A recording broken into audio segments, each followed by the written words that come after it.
Olá, paz do Senhor, como vocês estão? Espero que todos vocês estejam bem. Estamos aqui para a nossa aula da Escola Bíblica Dominical e hoje iremos falar sobre 2 pontos. Primeiro, eu quero falar sobre qual é o fundamento da igreja.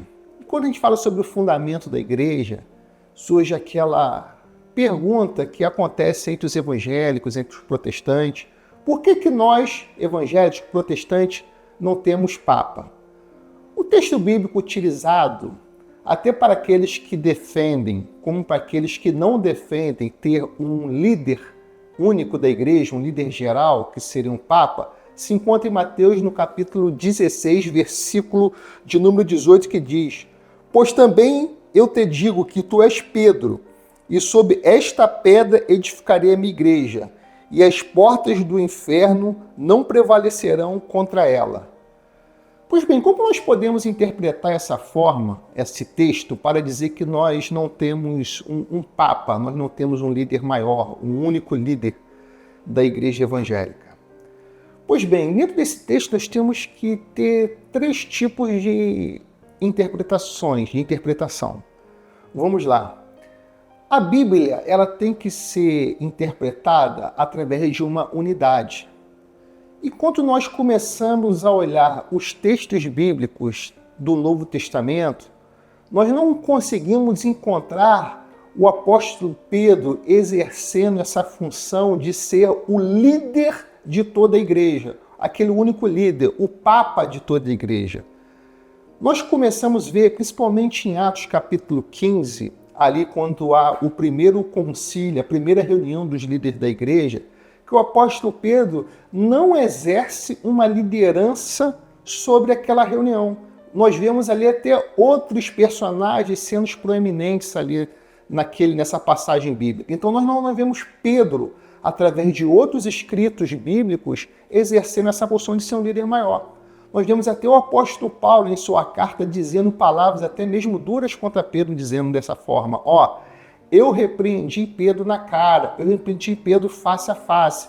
Ou seja, apóstolo Paulo repreendendo Pedro. Então, em todo o Novo Testamento, em toda uma leitura bíblica, nós não encontramos Pedro sendo essa figura proeminente de onde a igreja está sendo edificada sobre ele. Nós não conseguimos encontrar Pedro através dessa unidade de todos os textos bíblicos do Novo Testamento, Pedro exercendo essa liderança única, essa liderança, algo como ele fosse o líder maior, onde toda a igreja estava sendo sustentada através dele. Nós não conseguimos encontrar numa interpretação da unidade dos textos bíblicos, através de um contexto de todo o Novo Testamento, essa função sendo exercida pelo apóstolo Pedro. Então esse é o primeiro tipo de interpretação ao qual nós não temos um Papa, um líder único da igreja. Segundo ponto, o texto diz o seguinte: Pois também eu te digo que tu és Pedro, e sobre esta pedra edificarei a minha igreja. Pedro é uma palavra grega que significa Petros, e ela deriva da palavra Petra. Petra é pedra fundamental, aquela rocha de esquina, aquela rocha onde todo o fundamento é colocado sobre ela.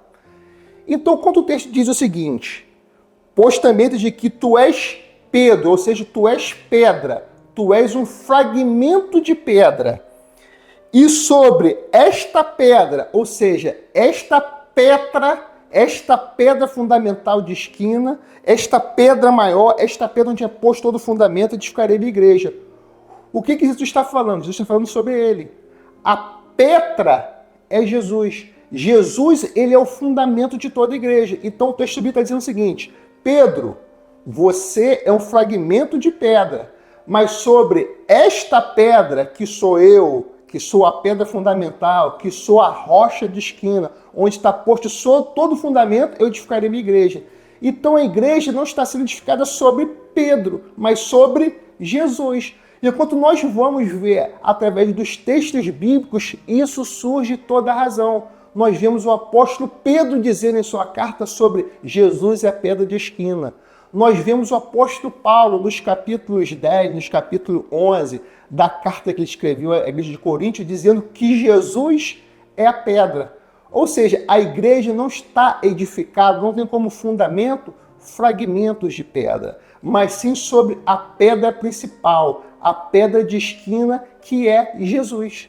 Então, esse é a segunda forma de interpretação. A nossa fé, a igreja de Jesus, não está fundamentada em Pedro, um fragmento de pedra, mas está fundamentado em Jesus Cristo, que é a pedra de esquina, é a pedra que fundamenta todo o edifício. Terceiro ponto, o tradutor da Bíblia para português, João Ferreira de Almeida, ele utilizou este pronome. Pois também te digo que tu és Pedro, e sobre esta pedra. Ele utilizou este pronome esta. Vamos entender melhor aqui. No pronome português, eu tenho esta é que está comigo. Essa é que está próximo. E aquela é que está distante. Ou seja, quando Jesus diz, e sobre esta pedra, ele está falando dele. Porque está próximo, está com ele, está falando dele. Se fosse Pedro, o pronome utilizado aqui não seria esta, mas seria aquela que está próxima. Seria essa que está próxima, não aquela, seria essa que está próxima. Então, para ser edificado sobre Pedro, seria o seguinte, portanto, eu digo que tu és Pedro, e sobre essa pedra, está falando de Pedro, ele fez assim, não, ele utilizou sobre esta pedra que está com ele. Então, o pronome utilizado faz todo sentido para dizer que a igreja tem como fundamento o Senhor Jesus Cristo. Então, a igreja não é edificada sobre Pedro. A igreja é edificada sobre Jesus. Por isso que nós, evangélicos protestantes, através desses três tipos de interpretação da Bíblia, nós conseguimos entender que nós não temos um único líder, que a igreja não está fundamentada sobre um único homem. Este papel de ser cabeça, de ser a pedra fundamental, a pedra de esquina, só cabe a um, que é Jesus Cristo, o nosso Salvador. Então, qual é o fundamento nosso da igreja? Jesus Cristo. Então, através dessas interpretações, nós conseguimos entender que o nosso fundamento é Jesus. Segundo ponto da lição, fala sobre a mentira.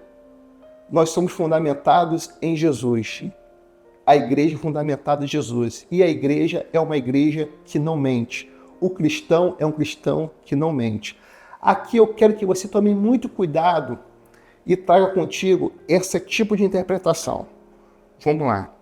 Quando a Bíblia diz que o cristão não mente, não quer dizer que ele não possa mudar de propósito. Não quer dizer que ele não possa mudar de planos, de projetos, de ele pensar através dos anos de uma forma diferente. Quando Jesus fala lá no Sermão da Montanha, que seja o vosso dizer sim, sim ou não, não, não está querendo dizer que você não possa mudar de desígnios, mas está dizendo que você não possa mentir. Por exemplo, certa feita, muitos anos atrás, eu vi um pastor, ele estava ministrando a palavra e ele disse que ele jamais entraria para a vida política. Ele falou, eu não vou entrar na vida política, isso não é para mim, eu não vou entrar. E passados uns 10 anos, aparece esse mesmo pastor sendo candidato a um cargo político. Não estou querendo aqui entrar na seara se é certo ou errado, um pastor entrar na esfera política. Estou querendo falar aqui sobre o dizer sim, sim ou não, não. Ou seja, passado 10 anos, ele entrou para a política. E eu vi algumas pessoas dizendo, olha só, ele mentiu, ele está errado, ele falou lá que ele não iria entrar para a política, agora ele entrou. A Bíblia diz, seja vosso sim, sim ou não, não. Na verdade, esse pastor mentiu? Eu vou falar para você que ele não mentiu. Será que você pensa da mesma forma que você pensa há 10 anos atrás? O ser humano, ele está sempre em progresso, ele está sempre adquirindo conhecimentos, buscando experiências. Com o passar dos anos, você vai ficando, vamos dizer, mais experiente.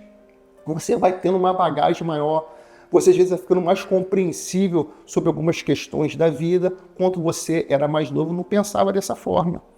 Ou seja, ele não mentiu. Naquele momento, ele não ia entrar para a política, mesmo ele dizendo que ele jamais entraria para a política, porque ele tinha uma percepção da vida. Passado 10, 8, 12 anos, ele foi mudando a percepção da vida dele. O que ele não poderia ter feito, o que o cristiano não pode, é mentir. É dizer algo presente que está com ele, que na verdade não está. A vida do cristão não é uma mentira. Ananias e Safira, em Atos dos Apóstolos, eles mentiram. Porque eles falaram que o quê? Acerca da oferta.